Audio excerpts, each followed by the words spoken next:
लोकसभा चुनाव के बाद से बीजेपी की हार का जो सिलसिला शुरू हुआ था वो थमता नहीं दिख रहा है।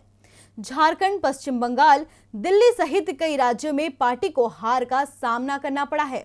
हाल ही में कई राज्यों में हुए उपचुनाव में भी बीजेपी अपने गढ़ में ही हार गई थी और अब बीजेपी के हाथ से चंडीगढ़ का किला भी छिन गया है। 15 साल से चंडीगढ़ निगम पर कब्जा जमाए बैठे बीजेपी को बड़ी हार मिली है। बीजेपी की हार का अंदाजा इसी बात से लगाया जा सकता है कि पार्टी की टिकट पर चुनावी मैदान पर उतरे मेयर और पूर्व मेयर सभी चुनाव हार गए हैं। ढोल नगाड़ों का ये शोर, समर्थकों का जोश, हवा में उड़ते रंग बता रहे हैं कि कार्यकर्ताओं को उनकी मेहनत का फल मिल गया है। जिस पार्टी के पक्ष में मेहनत की वो सफल रही है, उनके नेता चुनाव जीतने में कामयाब हो गए हैं। जी हाँ, ये नज़ारा है चंडीगढ़ का और चुनाव थे चंडीगढ़ नगर निगम के। आपको बता दें कि चंडीगढ़ नगर निगम की 35 सीटों के लिए 24 दिसंबर को वोटिंग हुई थी और आज सभी सीटों के परिणाम सामने आ गए। लेकिन ये परिणाम बीजेपी के लिए डराने वाले दिखाई दे रहे हैं।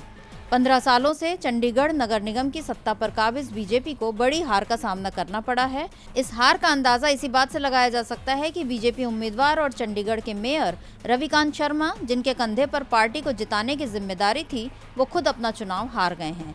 इसके अलावा जितने भी पूर्व मेयर बीजेपी के टिकट पर चुनाव मैदान में थे, उनमें से कोई भी जीतने में कामयाब नहीं हुए।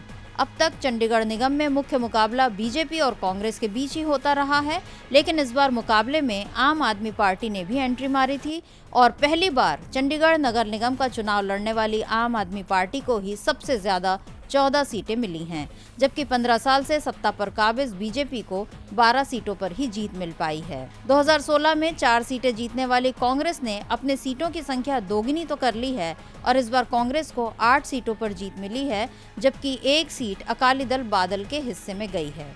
आज आए परिणामों से ये साफ हो गया है कि नगर निगम में किसी को भी बहुमत नहीं मिला है। चंडीगढ़ नगर निगम में बहुमत का आंकड़ा 19 है, क्योंकि 1 वोट यहाँ के सांसद का भी होता है, इसीलिए निगम में वोट देने वाले सदस्यों की संख्या 36 हो जाती है। ऐसे में आप सबसे बड़ी पार्टी बनकर भी मेयर पद से दूर दिखाई दे रही है, क्योंकि जो परिणाम सामने आए हैं उसमें आप कांग्रेस की मदद से ही अपना मेयर बना सकती है। लेकिन पंजाब विधानसभा चुनाव को देखते हुए चंडीगढ़ नगर निगम में आप और कांग्रेस गठबंधन बनने की उम्मीदें बेहद कम दिखाई दे रही हैं। पंजाब में मुख्य मुकाबला आप और कांग्रेस के बीच ही माना जा रहा है। ऐसे में चंडीगढ़ में मेयर पद पर होगा किस दल का कब्जा, ये मेयर पद के चुनाव में ही साफ हो पाएगा। डीबी लाइव की रिपोर्ट।